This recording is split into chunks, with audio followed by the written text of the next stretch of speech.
আম দিয়ে এভাবে আইসক্রিম তৈরি করে রাখলে গরমের দিনে খেতে কিন্তু খুবই ভালো লাগে।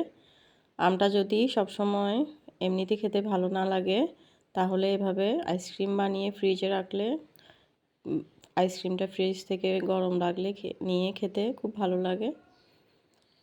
কেমন আছেন সবাই? আসসালামু আলাইকুম। আজকে আমি আম দিয়ে আইসক্রিম কিভাবে তৈরি করেছি সেটা আপনাদের সাথে শেয়ার করব।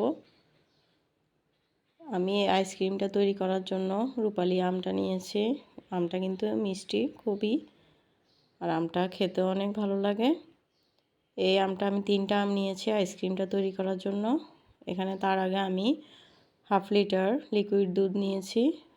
তার ভিতর আমি 1 কাপ পরিমাণ মিল্ক পাউডার গুঁড়ো দুধ দিয়েছি। তারপর আমি এখানে 1 কাপ পরিমাণ কনডেন্সড মিল্কটা দিয়েছি মিষ্টিটার জন্য। আপনারা চাইলে চিনিও ইউজ করতে পারেন। আমি আমার আমটাকে কিন্তু আগ থেকেই কেটে রেখেছিলাম, সেটা আমি এবার ব্লেন্ডারে দিয়েছি। আমি কিন্তু লিকুইড দুধটাকে জাল করে 1 কাপ পরিমাণ করে নিয়েছি, তাহলে কিন্তু আমের ফ্লেভারটা খুব ভালো আসবে এবং খেতেও খুব ভালো লাগবে। এবার আমি সব কিছু একসঙ্গে ব্লেন্ড করে নিয়েছি। তারপর আমি যে একটা মল কিনে রেখেছিলাম আমের আইসক্রিমটা তৈরি করার জন্য, সেখানে আমি পরিমাণ মতো করে প্রত্যেকটা কাপে আমি আইসক্রিমটা দিচ্ছি। আমার যে লিকুইডটা করেছিলাম সেটা।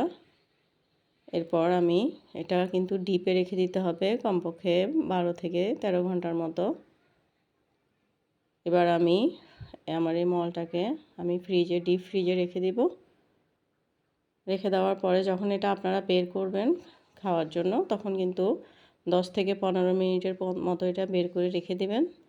তারপর কিন্তু আইসক্রিমটা খুব ভালোভাবে উঠে আসবে কাঠির সাথে, নইলে কিন্তু কাঠিটা উঠে চলে আসবে, আইসক্রিমটা কিন্তু উঠবে না। দেখুন আমার আইসক্রিমটা পারফেক্টভাবে তৈরি হয়েছে। সবাই অনেক ভালো থাকবেন। আসসালামু আলাইকুম।